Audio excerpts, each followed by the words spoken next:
What it do, homies? We out here with some more casual geographic. This time we are checking out the most generational crash outs in the animal kingdom. So essentially, the animals that have failed in some way, shape, or form. Let's go ahead and shut up, turn it up. It's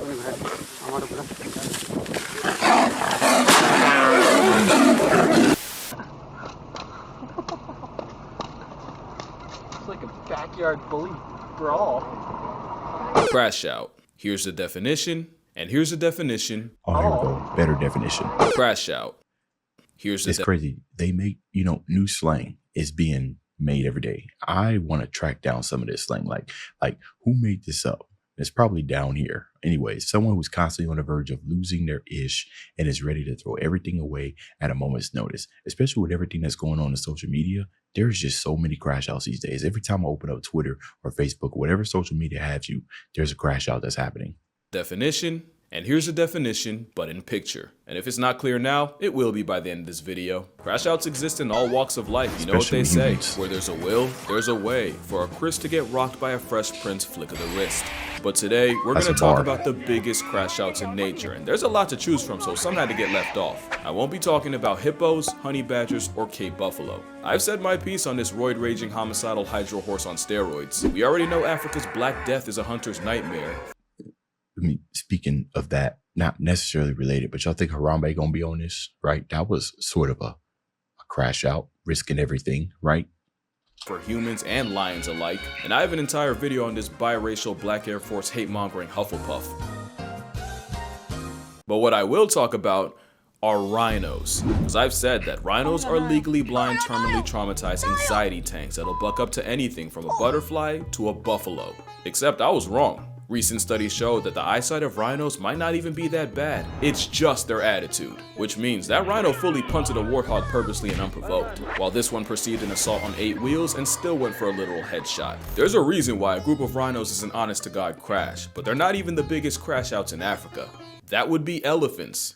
Like literally, they're the biggest. Whoever made this up actively helped escort people off the census, which they don't need help doing since elephants flatlined over 600 people last year. But it isn't until elephants hit must that they really become crash out kings. Must is when a sudden burst of hormones turns elephants into 12,000-pound drunk lusting frat boys. The word must even comes from the word intoxicated, and a down bad bull's testosterone levels can spike 60 times higher than normal. And that's where the crash out comes in. No animal is safe from an you know what? Testosterone levels like going up 100% a thing in human beings, especially males, right? When you ain't, got need play, if you will, right? It can cause that unbalance, and make you do incredibly stupid things. I don't necessarily have that issue, I don't know if I ever did. I'm a married man, settled. So, my hormone balance is kept in check, if you will. But yeah, a whole lot of people that's done it. It extends to women too. They just hide it better. Entitled elephant that can't handle rejection. Not even baby elephants. Eating a toddler because his mom won't relieve you? Crash out. But the real degeneracy didn't show itself until humans got involved. Yeah, it's that kind of story. Poaching is evil, we all know it, and it's often the older, more mature bulls that get hit the hardest, for obvious reasons. What wasn't expected was removing elephant OGs from the population meant that the younger, immature teenage bulls in must got even more out of pocket. And what do you get when you have unruly 6-ton pests with no father figure to keep them in line? Same thing happens to humans. There was a period in the 90s where 3 young bulls that got rejected by their own kind, resorting to violating and killing not 1, not 2, not 10, but 63 rhinos. Fatherless behavior for an elephant apparently means turning a rhino from a tight end to a whiteout, and it wasn't until the season more mature bulls were brought back in that the rhino ravaging eventually stopped. And it's not just males that can choose violence. We can't forget that time an elephant traveled across India just to life deprive a 70-year-old senior citizen while she was getting water. For context, that elephant escaped from the Dalma Wildlife Sanctuary and traveled over 100 miles to the Rapai village in Odisha. Being homicidal for over 100 miles straight is already menace behavior. What solidified it was that same herd pulling up to that woman's funeral later that day and paying everything but respects. And that same elephant grabbed her soul evacuated 0 HP body and proceeded to put her in the negatives. Oh my goodness. Now look, I have heard about this story that, an elephant visited. You know what, bro? If nature ever decides to reclaim everything, bro, we are cooked, right? Us and our infinite intelligence won't be able to withstand nature's fury. That's God. Basically, she got put on a shirt, except the shirt was reversible. And after desecrating her corpse, Dessert was destroying the woman's house along with several others. Now, many have said the woman Maya Murmu had it coming and was involved in poaching, and this was a case of an elephant not forgetting or forgiving. It also could have been someone's grandmother getting murked twice and memed on Twitter all because of RNG. We'll never know the why, but what we do know is my favorite animal is capable of crash outs of catastrophic proportions. What's with that picture? And now we got the smallest crash out in the world. When a colony of Calabopsis saundersea ants gets attacked, some of the soldiers will rupture two huge poison-filled glands and literally blow themselves up. They don't just seppuku themselves, they also rain a toxic corrosive glue that either traps the op ants in place or just burns them alive. It's self-sacrificing altruistic behavior meant to defend the colony, but that is one hell of an escalation. One species of termite also has a concept of kamikaze themselves, and they have toxic glands that actually grow as they get older. That means the same old worker termites with dull mandibles that can't fight or forage as well as their juniors also carry the most potent explosive backpacks in the colony. So their last act of service involves eviscerating themselves in a rain of internal organs, intestines, and toxins, which proves that the most dangerous crash out is the one with nothing left to lose. For reference, that's like breaking into a house and the last thing you see is a senile 90-year-old rushing you with a bomb strapped to their chest. But the wildest crash out might be what P-aphids do once a predator breaks into their home, because not only will soldiers come together and turn themselves into fleshy fireworks, they'll use their own bodily fluids to plug up the opening. Even if it means they get left outside in past tense, even if it means they suffocate on their own insides, and even if the process senses subtracts them instantly. It's one thing to self-destruct to backpedal a predator or even after already being eaten, which aphids actually do. Using Flex Seal made out of your own guts for home repair is exactly the type of behavior this video is about. But if elephants violating the natural order didn't already tell you, the worst crash outs are the ones humans created. And this black Air Force B is the result of one of the biggest oopsies in human history. Back in the 50s, African bees were brought to Brazil and crossbred with their more domesticated European cousins. The idea was, if they could combine the two, they could create a bee that was more efficient than the Europeans in tropical climates, while also being less defensive than the African counterparts. But in one of the most consequential f***ups possible, a local beekeeper accidentally released 26 swarms of Africanized bees, including queens. But experts said not to worry, that the bees would either die out in the foreign climate or get bred out of existence by the already present European bees. Yes, but actually no. By the 60s, they made it across the country. By the 80s, they hit Mexico. By the 90s, they were popping up in the US. And today, the Africanized assault has spread throughout America like a rageaholic rash. And here's the thing with playing God with bees. You better be prepared for hell. These Africanized bees were way meaner than anything this side of the Atlantic had ever seen. They were way more aggressive, much less forgiving, and the same honey merchants that were enough to legitimately punk elephants. Not necessarily man-made, but crossbred or something like that. Because domesticated dogs, right? Or just wolves, correct? Like before human intervention, dogs, like modern dogs that we know of today, didn't exist. And I think, isn't there a movie about that? About a guy that domesticated a wolf by feeding it and then eventually breeding it. And then, decades, centuries later, we have what we have now, dogs or whatnot. I wonder if the same thing be said for cats. So I know in Egyptian, they had pet cats, right? I might have to look into that. That's not a joke, by the way.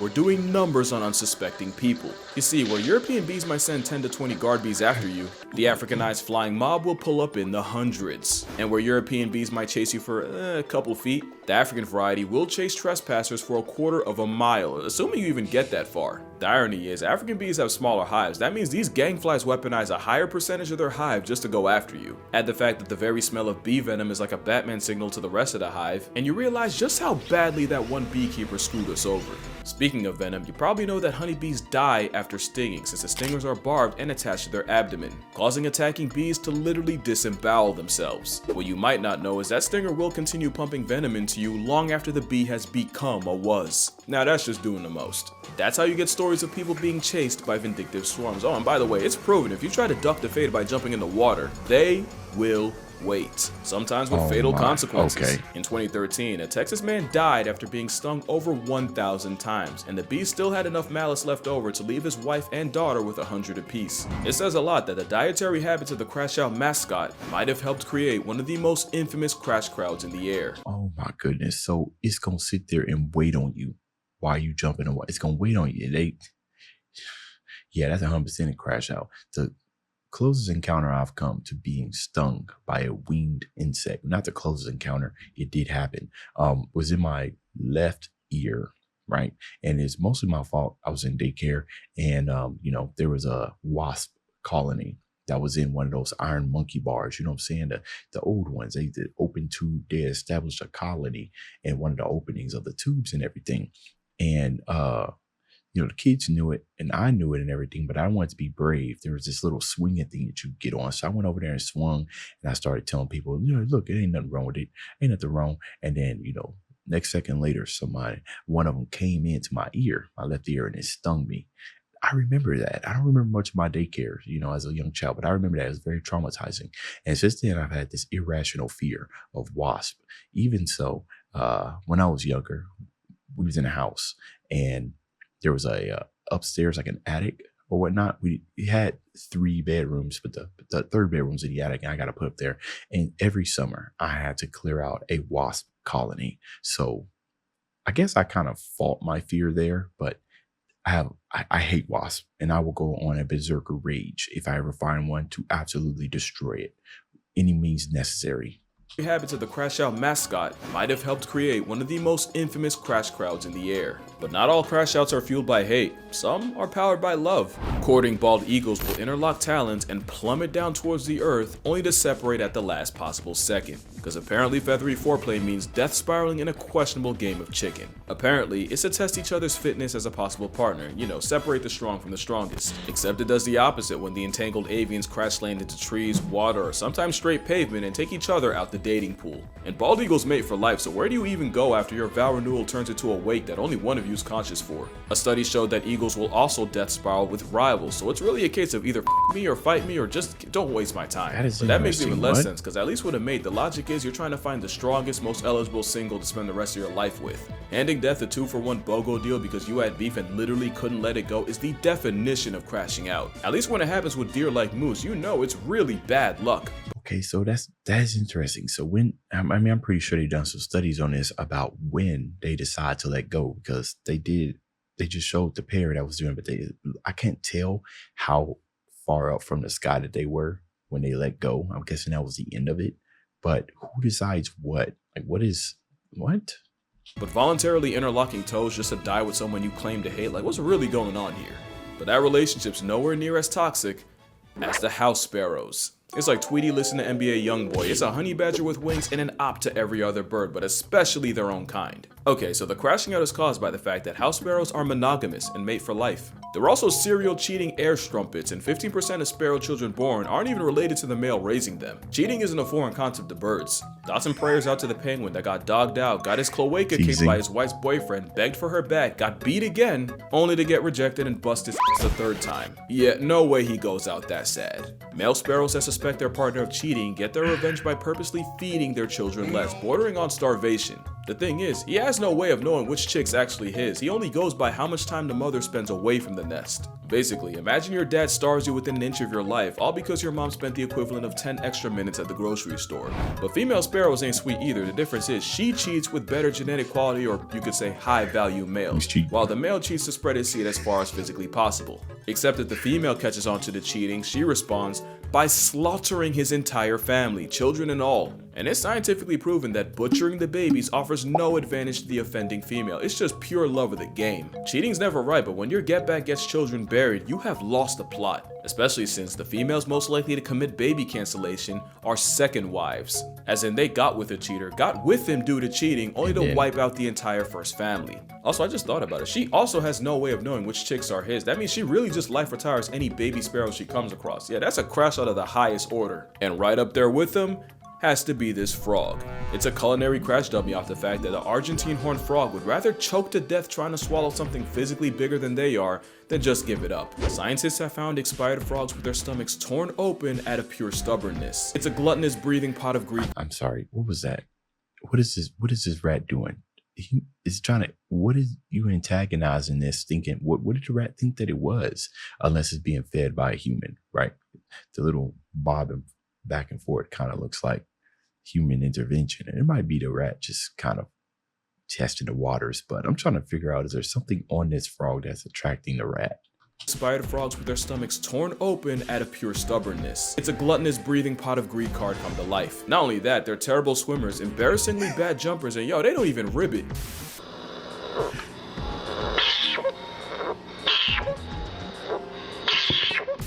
Fooled and sold every aspect of being a frog just to moonlight as Jabba the Gut. They can even develop amphibian corneal lipidosis, where they hold on to so much fat they literally accumulate fat deposits on their eyes that blind them. To be fair, it's usually from overfeeding in captivity, but my brother in Christ, even Nakado Avocado put the fork down at some point. Especially since frogs can't vomit, the best this kitchen crash out can do is fully eject their stomachs. But luckily, they're not a threat to you. Next is a crash out that the majority of the American audience has to sidestep on a daily basis. Which is funny because the Canada goose nearly got put in an eternal milk carton due to overhunting and habitat loss. In fact, we fully thought they were out of stock in the 50s, until a small flock was found in Rochester, Minnesota. And with the help of the Migratory Bird Treaty Act in the US and the Migratory Birds Convention Act in Canada, along with conservation efforts, the Canada goose was able to make a comeback. You know what's very interesting is that, the times that we decide to kind of get into nature's way, right?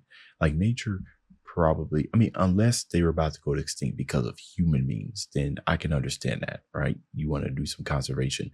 But if you find that a species is becoming wiped out and it's natural, why not just let nature take its course, right? Is nature ever wrong? I feel like the answer to that is yes when it comes to our own survival, because obviously we want to survive. But when it comes to like nature, animals and everything, nature decided, hey, your race is not, we don't need you anymore.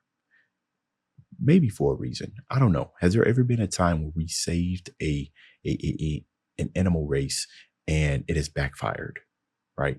Because that wasn't what nature has intended. I might be coming off as ignorant, just genuine questions. My mind is getting the best of me right now. And humanity and geese lived happily ever? Absolutely not. Yeah, the cobra chicken came back with a vengeance. I called the sparrow an airborne honey badger. Nah.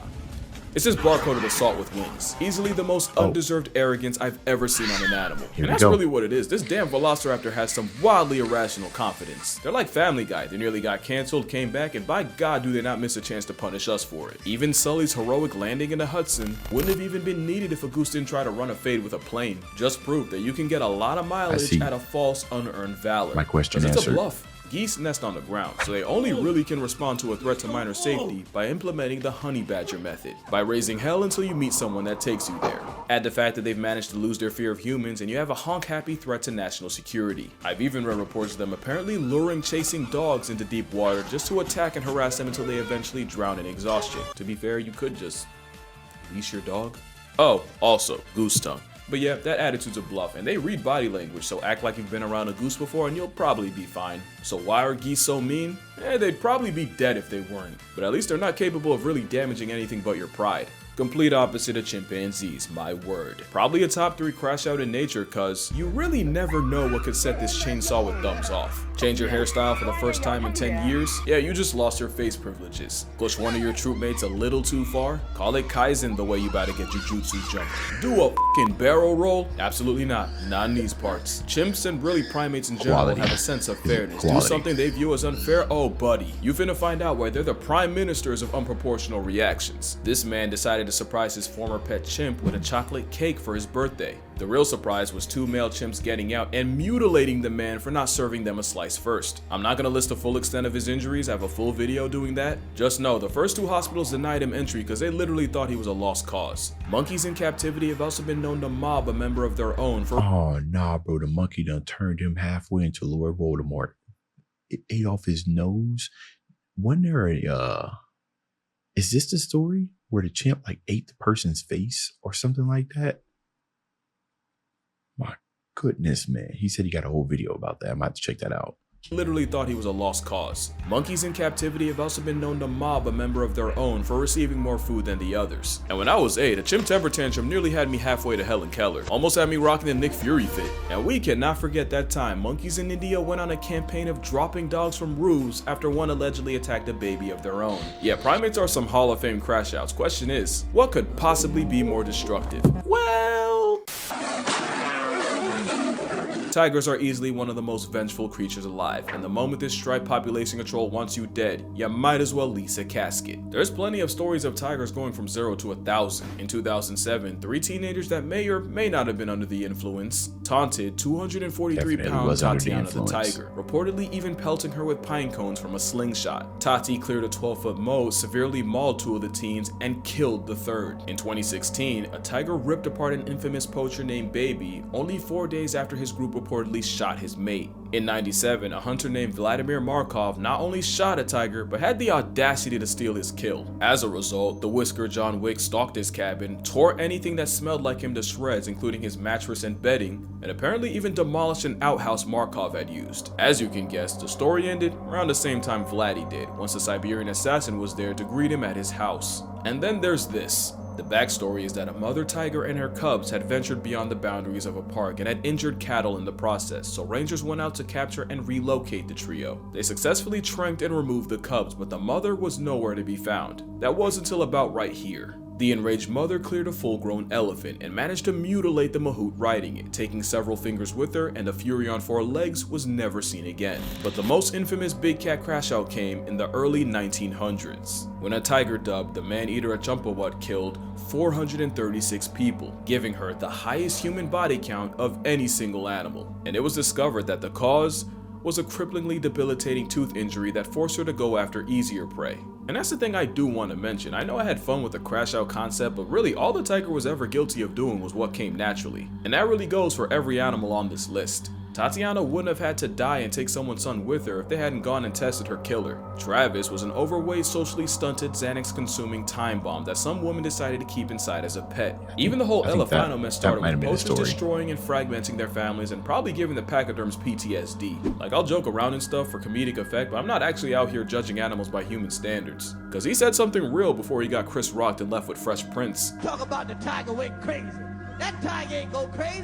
That tiger went tiger. But yeah, that's gonna do it for this video. Make sure you drink water, hug your mother. There's no church in the wild and no judge in the jungle, so don't expect animals to follow either. And I'm gonna see y'all. I mean, honestly, the only thing that kind of separates us from the animals is that our intelligence, right? Is that, you know, whenever we're being animalistic, makes you wonder, you know, we should know better. But then it starts making me think about when humans are driven to like the absolute brink, right?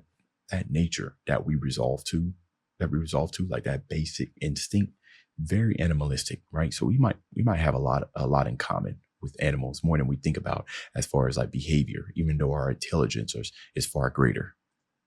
Like, you remove that, we're basically animals, barbarians, if you will. I thought bro was done. Oh wait, oh no. Okay. Oh, okay. Oh man, I was fearful. I thought something about to happen. Anyways, yeah, let me know what y'all thought about this down in the comments. Dave's out.